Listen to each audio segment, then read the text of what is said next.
ஒருவேளை நான் திருமலை பேசுறதுக்கு முன்னாடி பேசிட்டு போயிருக்கலாம்னு நினச்சேன். நான் வந்து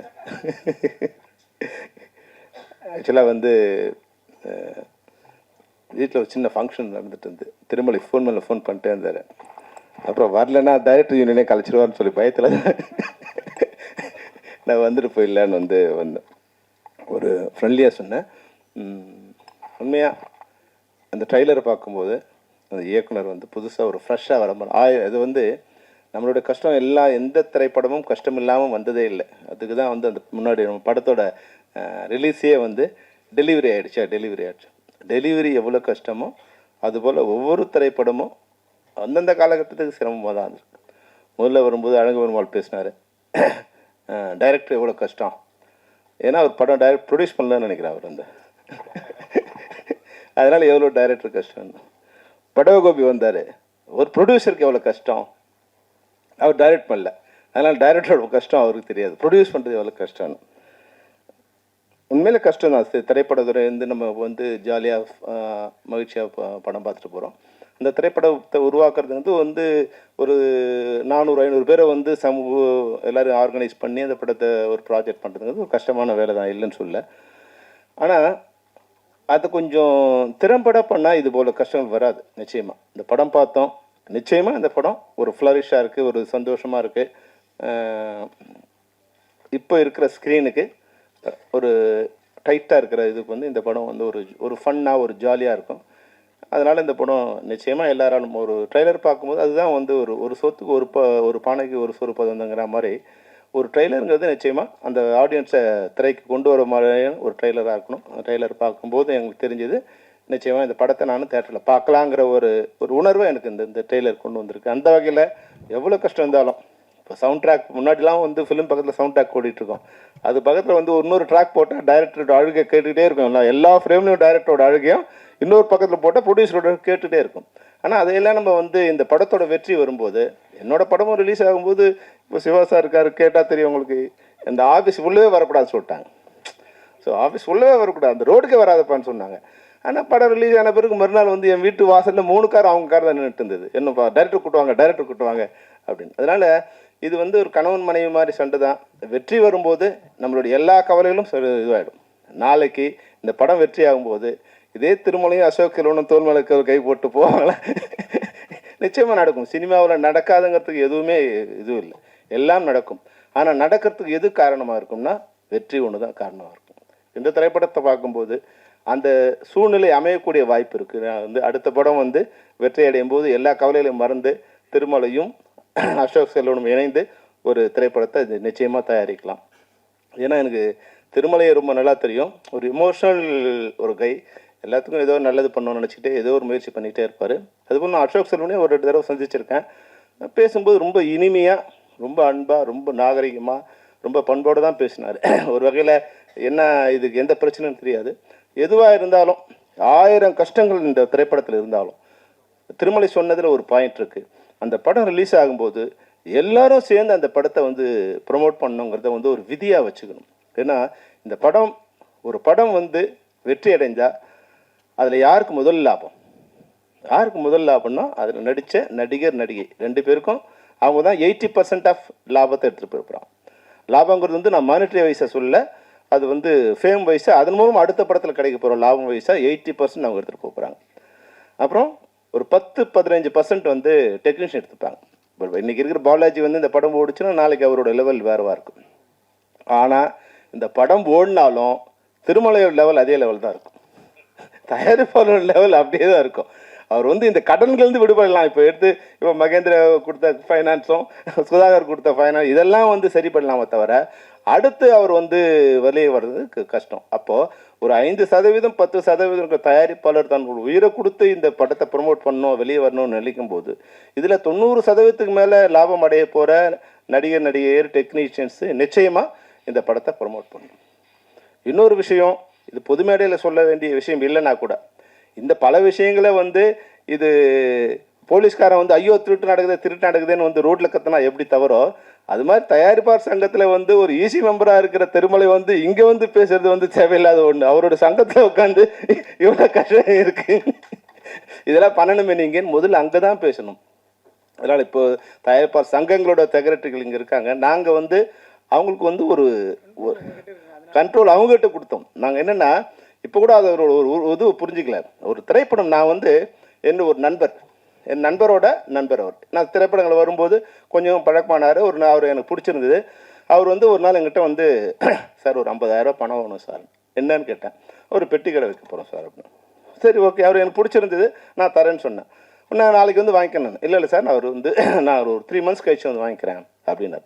அப்போது அவர் சென்னையில் வந்து ஒரு 20-30 இடங்களில் வந்து அலைஞ்சி எங்கே கடை இருக்குது, எங்கே கடை வச்சா நல்லாயிருக்கும், எங்கே வாடகை கிடைக்கும், அதில் கன்சியூமர் எங்கே இருக்காங்க, இதையெல்லாம் இப்போ ஒரு 3 மாதம் இருந்துட்டு அப்புறமா வந்தார். அண்ணன் இந்த இடத்துல கடை வைக்கலான் இருக்கேன், வாடகை கொடுக்க போகிறேன், எல்லாத்தையும் செட் பண்ணிவிட்டு என்கிட்ட வந்து பணம் வாங்கினார்.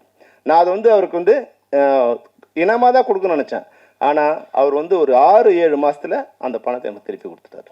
அப்போது 50,000 ரூபாய் முதலீடு வச்சு எடுக்க போகிற ஒரு பெட்டி கடை வைக்க போகிற ஒரு நபர் ஒரு 3 மாதம் பிளான் பண்ணி எப்படி வச்சா பண்ணணும்னு பிளான் பண்ணி அது 6 மாதத்தில் மொத்த அசலையும் கடனையும் கொண்டு வந்து திருப்பி கொடுக்க முடியுது. ஆனால் எல்லாம் கோடீஸ்வரன் தான். இன்னைக்கு தயாரிப்பாளர் எல்லாம் கோடீஸ்வரன் தான். கோடீஸ்வரன்னா கோடிக்கு கம்மியாக இன்னைக்கு எந்த திரைப்படமும் எடுக்க முடியறதில்லை. அப்போ பல கோடிகளை போட்டு படம் எடுக்கிற ஒரு தயாரிப்பாளர் எந்த அளவுக்கு திட்டமிடுதல் வேண்டும்? இதுதான் இது திட்டமிடுதல் தான் நம்ம தயாரிப்பாளருக்கும் இல்லை டெக்னீஷியன்ஸுக்கும் இல்லாத ஒன்றா இருக்குது. டெக்னீஷியன்ஸுக்கு இல்லைன்னா ஒன்றும் ஆக போகிறதில்ல, அவங்க வந்து வெயிட் பண்ண போகிறாங்க. ஆனால் தயாரிப்பாளர் ஒரு நாளும் ஒரு நிமிடமும் அந்த பணத்துக்கு வட்டி கட்டிகிட்டே இருக்கணும். எந்த விடுமுறையும் இல்லாத ஒன்றே இந்த வட்டி தான். எந்த விடுமுறையும் கிடையாது. கொரோனாவுக்கு கூட அதுக்கு வட்டி கிடையாது, செத்தாலும் வட்டி கிடையாது, வாழ்ந்தாலும் வட்டிக்கு லீவே கிடையாது.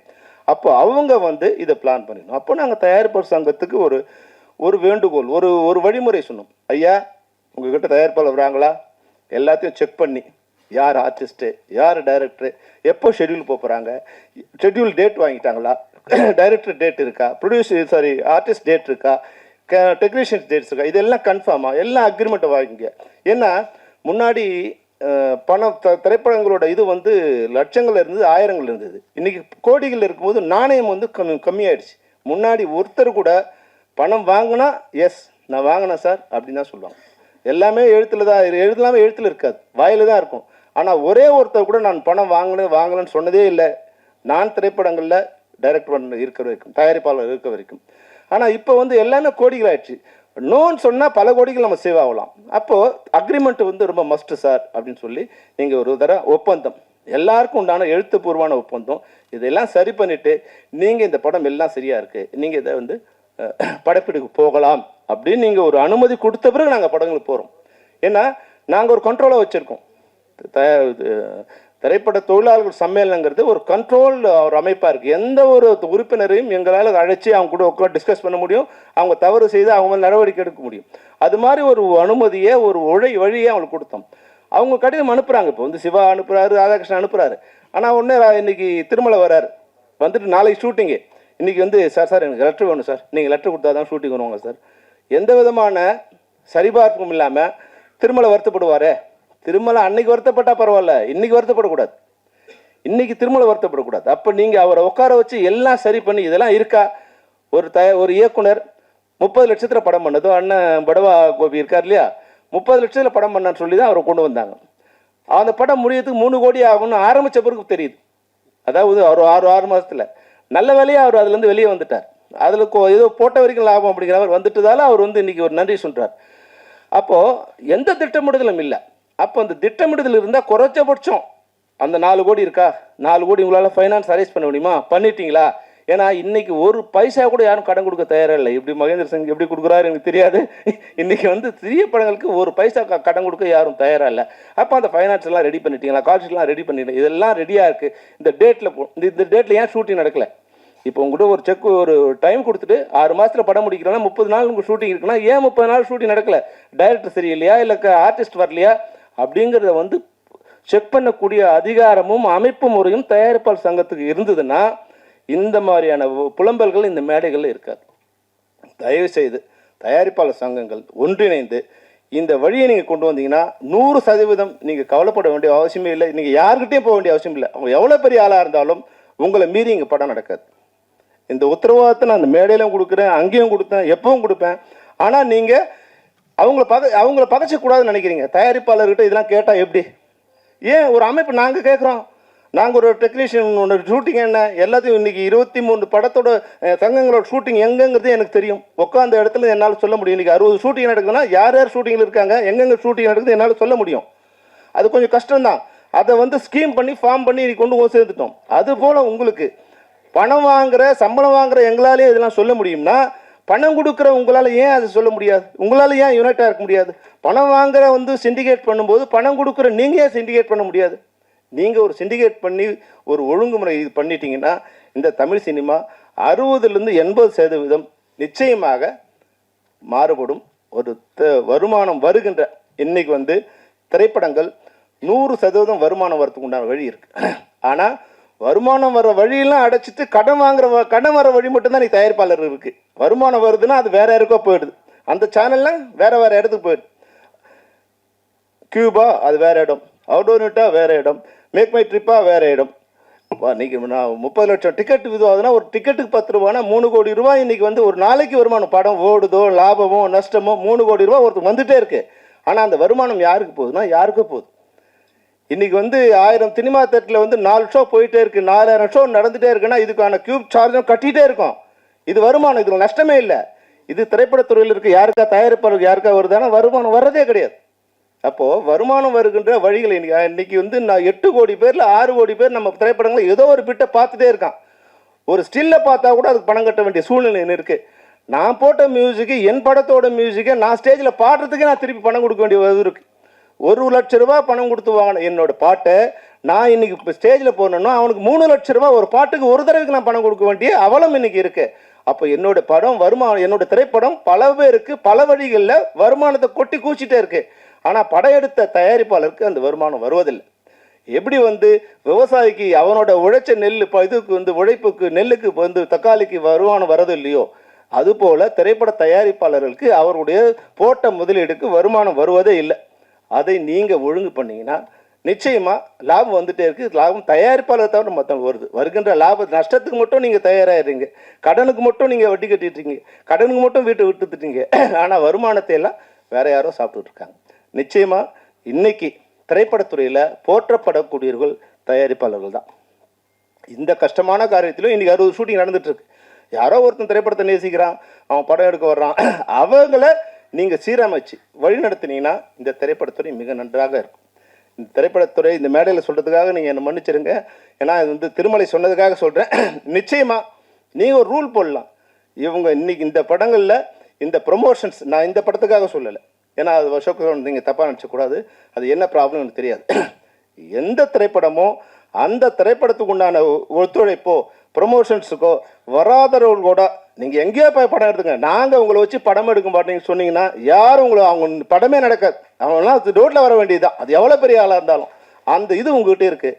ஆனால் என்ன இல்லைன்னா இதை இணைந்து சொல்லக்கூடிய பலம் உங்களுக்கு இல்லை. தனிப்பட்ட முறையில் நீங்கள் புலம்பிக்கலாமே தவிர இணைந்து தயாரிப்பாளர்கள் குரலாய் ஒரே குரலாய் ஒலித்தால் தமிழ் சினிமா உருப்படும். அதை நிச்சயமாக நீங்கள் எடுக்கின்ற அனைத்து முயற்சிகளுக்கும் தென்னிந்திய திரைப்பட சம்மேளனம் ஒத்துழைக்கும் என்பதை இந்த மேடையில் உறுதியாக சொல்லி, இந்த மேடை சிறிய தயாரிப்பாளர்களை வாழ வைக்கக்கூடிய மேடையாக இருக்கும். ஏன்னா சின்ன படங்கள் தான் நான்லாம் இன்றைக்கி வந்தோம். சின்னமாக ஒரு சின்ன படம் எடுத்தோம், ஒரு 10 நிமிஷம் படம் எடுத்தோம். அது இப்ராஹிம் சார் காட்டும், சிவா சார் காட்டும், விஜயகாந்த் சார் காமிச்சோம்.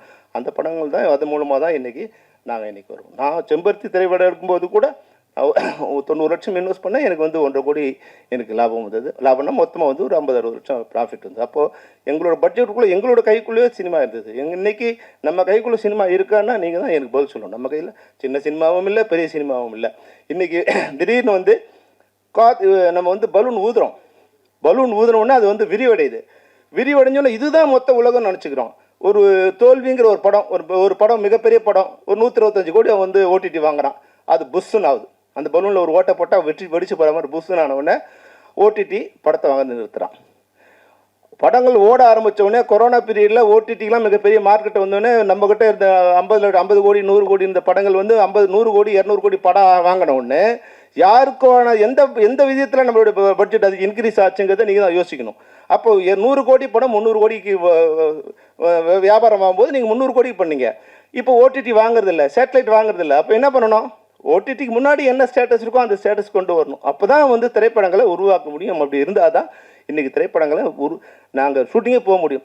இன்றைக்கி நீங்கள் என்ன வேணாலும் நினச்சிங்க, 6 மணிக்கு மேலே அந்த ப்ரொடியூசர் விட்ட சம்பளம் வாங்கும்போது எவ்வளோ கஷ்டமாக இருக்குன்னா அவ்வளோ கஷ்டமாக இருக்குது. கண்ணீர் விட்டு தான் அந்த தயாரிப்பாளர்கிட்ட பணம் வாங்க வேண்டியதாக இருக்குது. அவங்களால கொடுக்க முடியல, எங்களால் வாங்க முடியல.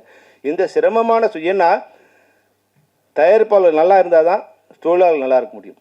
அப்போ தயாரிப்பு துறை நல்லா இருந்தால் தான் இன்றைக்கி எல்லாருமே நல்லா இருக்க முடியும். அப்போ நான் பேசுவது தயாரிப்பாளர் நல்லா இருக்கணுமோ, இல்லை டெக்னீஷியன் நல்லா இருக்கணுமோ, ஆர்டிஸ்ட் நல்லா இருக்கணுங்கிற எந்த இதுவும் இல்லை.